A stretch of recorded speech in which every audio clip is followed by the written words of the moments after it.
Ассаламу алейкум. Мои дорогие кыргызстанцы, уважаемые граждане Таджикистана, мы одной веры, веками живущие рядом в мире согласия народы.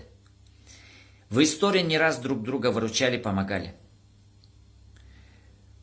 Война никому не приносила добро. Я сам участник афганской трагедии войны. Не позволяйте политическим интриганам, националистам, экстремистам столкнуть наши народы. В ближайшие дни я буду в Баткенской области вместе с жителями приграничных территорий. Организуем прямой эфир через социальные сети Facebook, Instagram и обратимся к высшему руководству наших стран, чтобы они оперативно быстро решали вопросы демаркации границ на уровне высокой дипломатии. С глубоким уважением, Темирбек Асанбеков.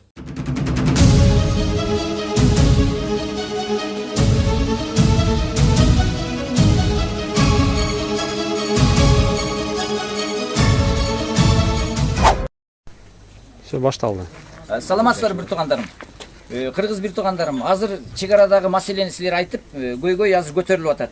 Баардыгыңар азыр солкулдап турасыңар. Мен өзүм убада берген боюнча ушу Максат айылына келдим. Ушу Максат айылынын тургундары менен турам. Баарыңар таарынбагыла, бул эки мамлекеттин ортосундагы, Орто Азия мамлекетинин ортосундагы өтө оор коркунучтуу нерсе. Эч качан кыргыз жергесинде согуш болбосун. Ошого байланыштуу мен азыр орусча кээ бир сөздөрүн айтып турам. Ага капа болбой, намыстанбай, ушул маалыматты көпчүлүккө ушу Максат айылынын көйгөйүн жеткизүүгө аракет кылалы. Добрый день, уважаемые друзья. У нас сейчас на приграничных зонах очень большие проблемы, люди беспокоятся. Это появляется угроза жизни, проблемы идут уже 30 лет. Она должна быть рано или поздно решиться. Я вот на месте, вот в том селе, где был конфликт, хочу, чтобы жители сами рассказали, что здесь происходит. Сизде өзүңүз айтсаңыз, эмне болуп атат? Мына ушул жерде жашайбыз. Бизде мына 16-сынан бери согуш болуп атат. Кечеги согуштан экен аябай оор болду. Энди Кудай эсен бизди эсен калтырды го, көпчүлүгүбүздүн экин жарадар болду. Ошондой эмелер президенттерибиз бизди ушу эме боюнча, үйүбүз боюнча бир жерибиз боюнча чечип берсе, биздин каалообуз ошондой. Тынчтык болсун, основной чек араны чечип берсе бизге. Я просто хочу многим дать понять, что они хотят конкретные сроки, кто ответственный, и когда этот вопрос будет решиться. Уже давно этот вопрос уже назревает, и людей это беспокоит. И я хотел бы еще предоставить слово непосредственно ответственному человеку, как раз вот руководит этим селом, вот молодому человеку, пусть он расскажет, что вообще здесь происходит. Биздин Лейлек районунун приграничный район болсо, мен Максат айылынын айыл башчысы Сапарали Адинаев. Биздин Максат айылы өтө чек ара айылында турат. Көп жылдан бери чек ара маселеси такталбагандыктан биздин тажик-кыргыз ортосунда жер талаш, суу талаш, таштанды, жайыт маселесинде бүгүнкү күнгө чейин бир топ чыр-чатактар болуп келди, күтүлбөгөн окуялар болуп келди, атыштар болуп жатат. Мына бүгүнкү күндө өзүңүздөр күбө болуп көрүп турасыздар. Кечеги окуя өтө оор окуя болду, кан төгүлүү болду. Бүгүнкү күндө биздин Максат айылында 260 кожолук жашоочу бар, 713 адам жашап турган. Бүгүнкү күнгө чейин кечеги окуядан болгондон кийин биздин тажик тараптан биздин территорияга мыйзамсыз курулуш иштерин баштаган учурда биздин чек арачылар барып токтотуу маселесин койгон. Ошол мезгилде эки тараптан ок атышуу башталып, арада бир чек ара кызматкерлер каза болду. Андан тышкары бир топ жарандарыбыз ок атуудан оор абалда бүгүнкү күндө Бишкекте турат. Анан жерлерге туугандарыныкка бала чакасын алып үй бүлөлөрүн көчүп кеткен болчу. Бүгүнкү күндө баардыгын кайра айылыбызга толугу менен көчүрүп келип, чек ара кызматкерлерин койгонбуз. Бирок абал туруктуу десем дагы болот, оор десем дагы болот.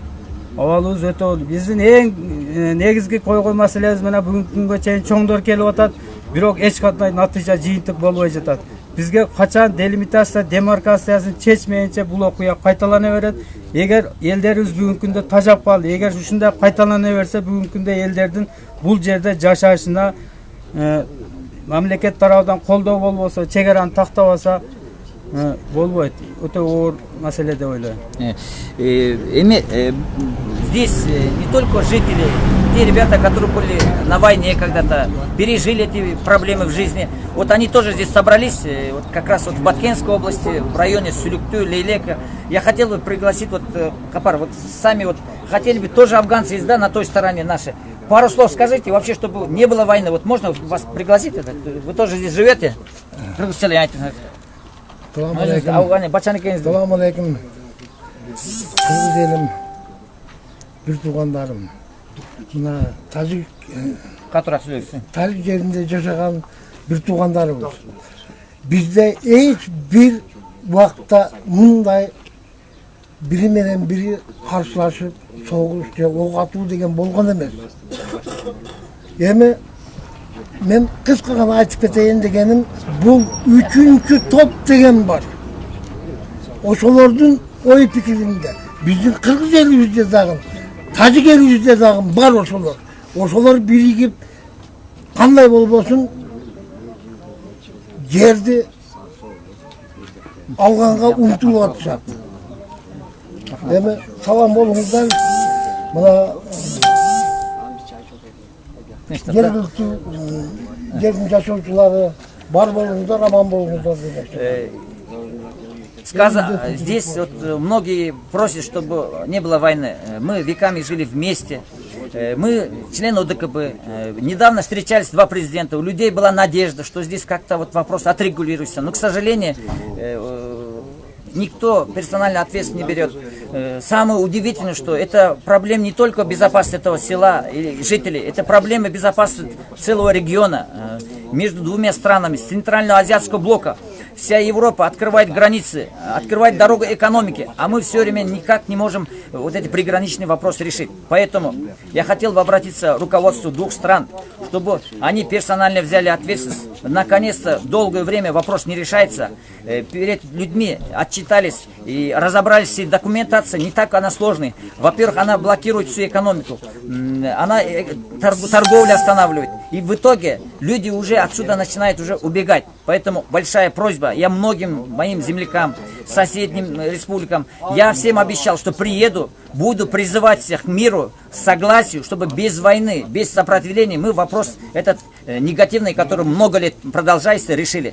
Спасибо, ребята. Не надо бунтовать, не надо призывать к каким-то протестам в рамках закона, в рамках высокой дипломатии. Мы должны решать вопрос, чтобы люди на этих территориях не страдали. И мы мирным путем объединения культурных, каких-то экономических ценностей, чтобы мы могли предоставить людям достойный уровень жизни. Спасибо огромное. Спасибо.